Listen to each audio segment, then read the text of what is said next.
Alright, YouTube, this is going to be a follow-up on the last video. If the phones can stop ringing, pop-ups can stop happening, and I can even keep a consistent mind as to what I'm saying.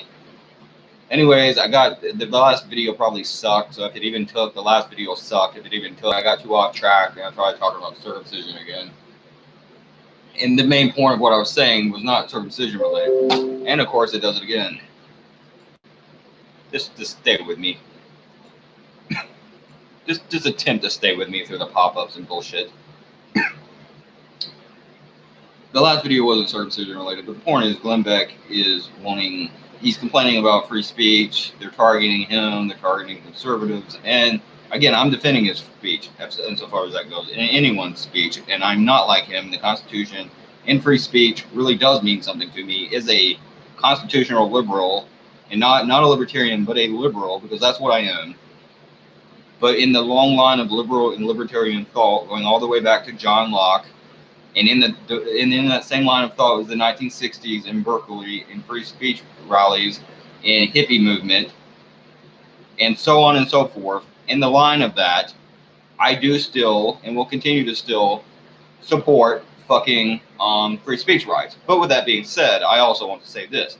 He attacked Alex Jones, who, again, by the way, I'm no huge supporter of. I'm really not. I reference his sources a lot, and I have sometimes I agree with him, sometimes I don't.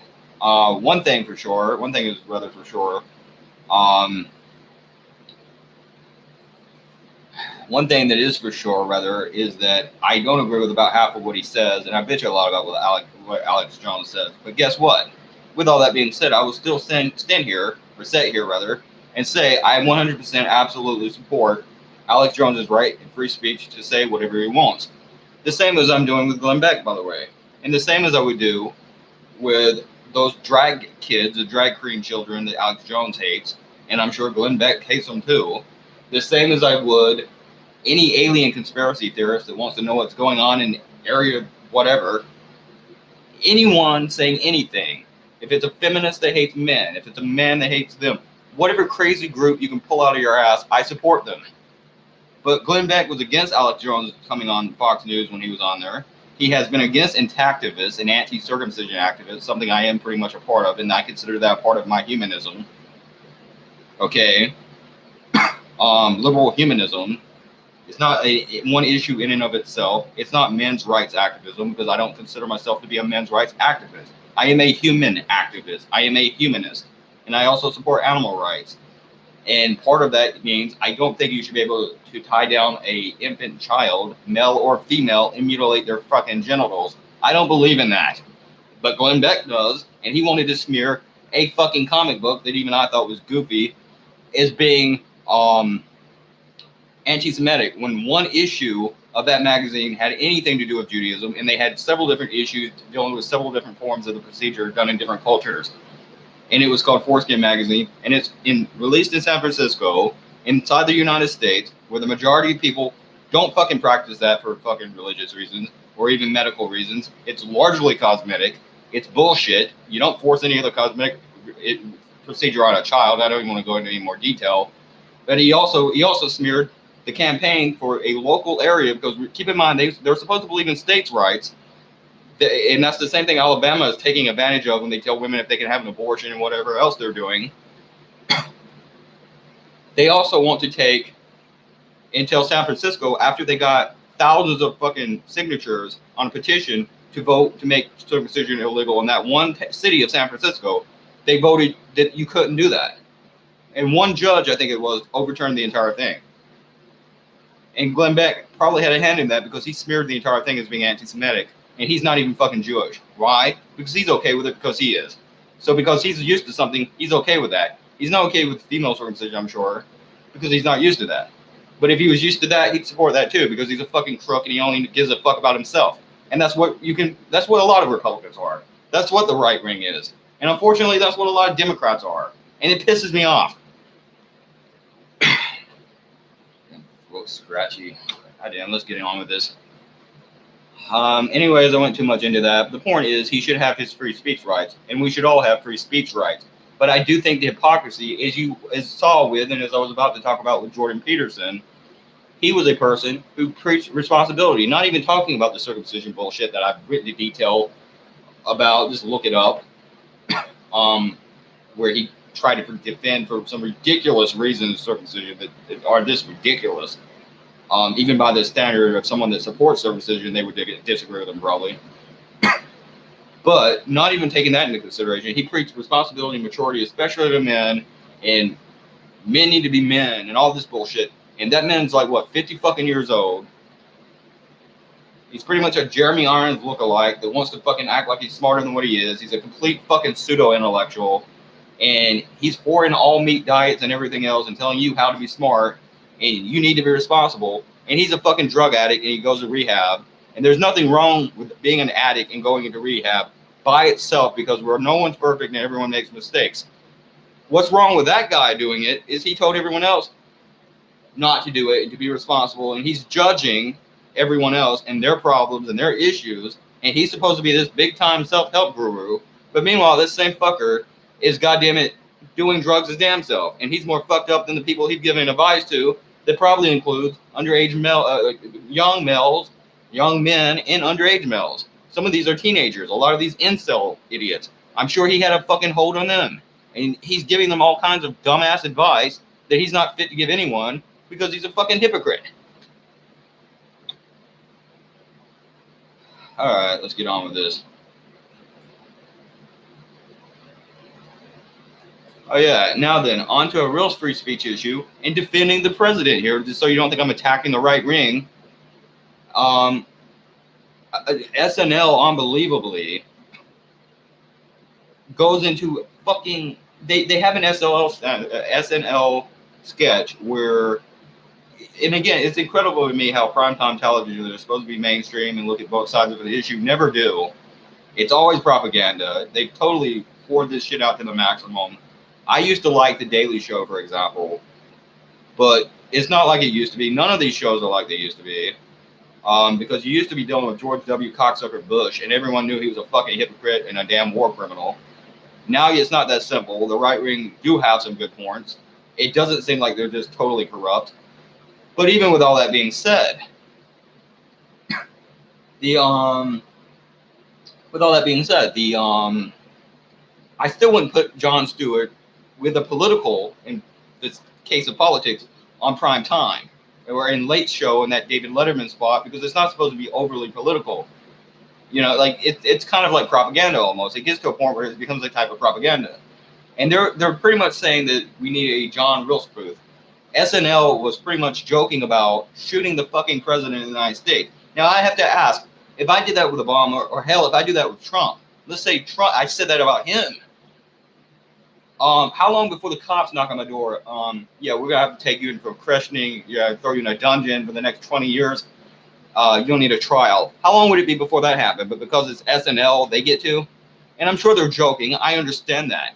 But that's how a democracy works. You don't just get to say, well, why can't we just impeach him right now? Because you never fucking held any kind of trial or inquiry. And like I said before, when I was talking about Tulsi Gabbard, and even before that, when I was talking about the Democratic Party's incompetence and continued incompetence and inability to learn from their mistakes, beyond all else, I just want to say the transcript does not seem to show him as having done anything fucking illegal.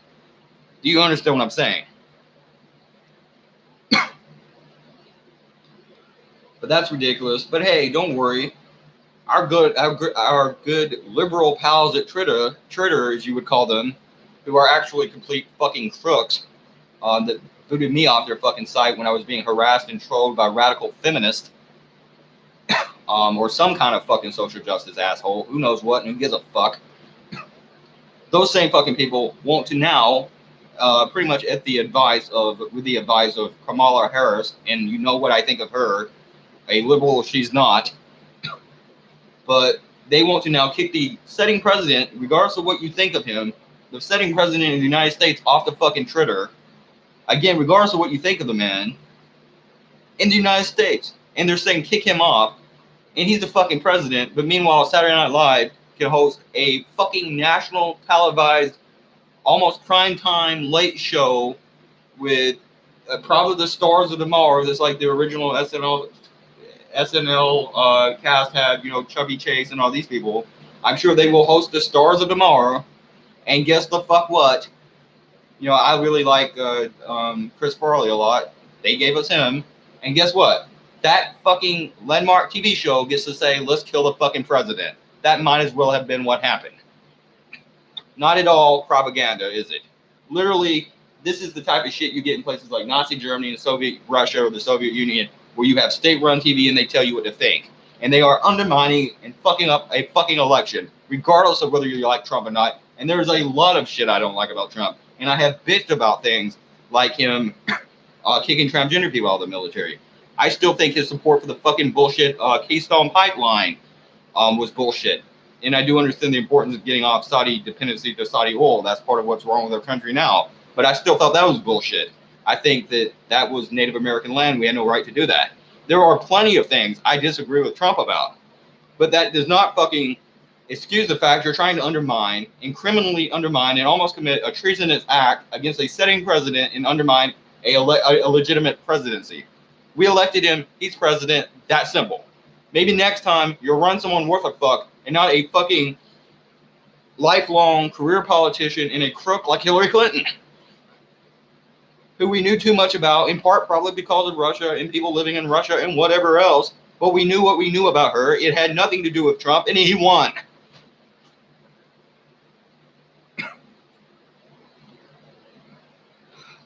Richard W. Painter. I don't know. I could probably make some kind of weird sex joke out of that if I thought about it, but what's the point? Listen, he was a some kind of chief advisor to the White House, something or another. I forget what he even did. Let me see. Maybe I told myself in here. Yeah, he's a White House chief ethics lawyer under George H. Not George H. I think it was regular George W. Bush. The last crook, the really, really bad one. They got us in the war with Iraq and Afghanistan and Project for a New American Century and 9/11 and all that. Remember that nice man. But that crook who worked under one of the most corrupt White Houses in American history now wants to say that he pretty much thinks that Trump is no longer fit to be president. And him and a number of other lawmakers are suggesting impeachment and that he's no longer fit to run the nation's military. Why? Because he predicted, and I think falsely so, because I don't think this country has the wherewithal with them or to give a fuck to do a damn thing about anything if it doesn't involve scratching their ass and watching sports. But he predicted there could be a civil war if he's impeached. And in any normal country with a population of people that gave a fuck, they probably would be, but not this one. And I'm not saying there should be, there shouldn't be. Don't get me wrong. But that's my point. He simply said what might happen or what he thought might happen. Well, I got news for you, man. I hate to bust your bubble. Nothing will happen. But second of all, other than the rich assholes get what they want, again, because we love to give it to them, don't we, people? We're slave to the end. Slave to the system. Anyways, second of all, he didn't say he wanted a civil war. He said it might happen. So it's not a president saying we should have a civil war. It was a president saying that might happen, because who the fuck knows? It might, and it might not. It probably wouldn't, but it might. That's not an illegal or criminal offense. That's not a treasonous offense, and that's not a fucking impeachable offense once again. And they just keep on piling on this shit, trying to figure some reason or some way to get rid of this guy or kick him out of office, and they have no fucking way because they don't have any legitimate reason to fucking get rid of this guy or to impeach him in the first place. Because you're still trying to impeach him on Ukraine. You can't do that. You couldn't impeach him over the Russians. And that cost $1 trillion fucking bucks.